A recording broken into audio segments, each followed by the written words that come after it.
Renungan Jelang Minggu Trinitas 2026, Kamis 28 Mei. Tuhan itu esa. Ulangan 6 ayat 4 bagian kedua. Dengarlah hai orang Israel, Tuhan itu Allah kita. Tuhan itu esa. Saudara, kita tiba di bagian kedua dari permenungan tentang keesaan Allah berdasarkan Ulangan 6 ayat 4. Mula-mula Tuhan memanggil orang-orang yang kelak akan menjadi bapak-bapak leluhur Israel, yakni Abraham, Ishak, dan Yakub. Ia menjanjikan 3 hal utama kepada mereka: keturunan, persekutuan, dan tanah. Keturunan mereka adalah orang Israel.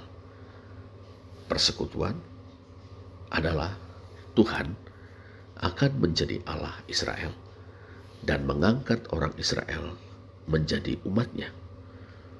Tanah, yakni Kanaan, yang akan dikaruniakan kepada orang Israel, tempat mereka beribadah kepada Tuhan dan menikmati penyertaannya yang memberkati.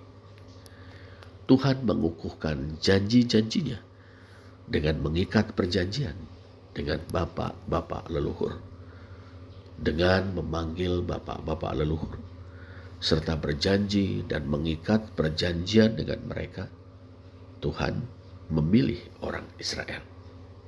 Perhatikan Ulangan 4 ayat 37 dan 7 ayat 7. Allah menggenapi janji pertama kepada bapak-bapak leluhur, yakni janji tentang keturunan, dengan cara yang paradoksikal.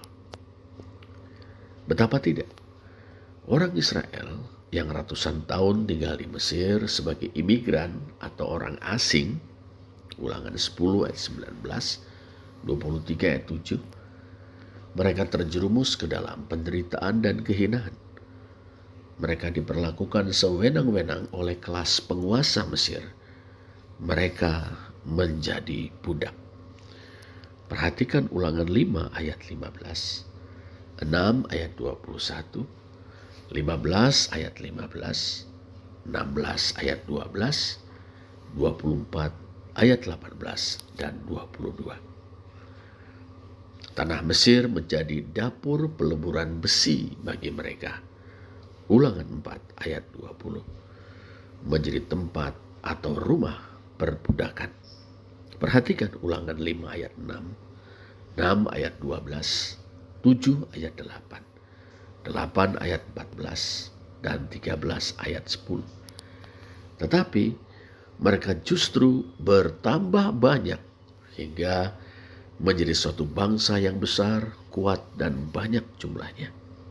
Ulangan 26 ayat 5. Kemudian Tuhan bertindak. Ia membawa mereka keluar dari Mesir, dari tanah atau rumah perbudakan. Perhatikan Ulangan 4 ayat 20, 37, 5 ayat 6, 6 ayat 12 dan 21, 7 ayat 8, 8 ayat 14, 13 ayat 5 dan 10, 16 ayat 1 dan 26 ayat 8. Ia membawa mereka, membebaskan mereka dari tangan Firaun, Raja Mesir. Ulangan 7 ayat 8. Ia melakukannya dengan tangan yang kuat dan lengan yang teracung. Lihat Ulangan 4 ayat 34. 5 ayat 15, 6 ayat 21, 7 ayat 8 dan 19, 9 ayat 26 dan 26 ayat 8. Apa maksudnya? Tuhan membebaskan Israel dengan tangan yang kuat dan lengan yang teracung, dengan keperkasaannya. Sebagaimana dikatakan dalam Ulangan 4 ayat 34, 7 ayat 19, 26 ayat 8, dengan cobaan-cobaan, tanda-tanda, serta mukjizat-mukjizat dan peperangan. Atau dalam Ulangan 4 ayat 34, dengan kedahsyatan-kedahsyatan yang besar. Pendeknya, Tuhan menebus orang Israel. Ulangan 7 ayat 8, 13 ayat 5, dengan kebesaran atau keagungannya.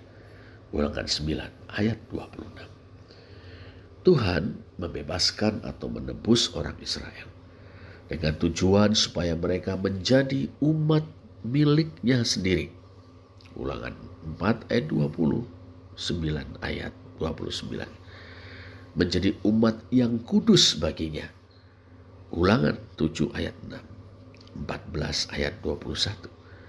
Atau menjadi umat kesayangannya dari antara segala bangsa yang di atas muka bumi.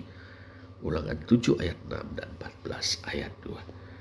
Dalam konteks inilah saudara, yakni karena orang Israel adalah umatnya, Tuhan menyertai mereka.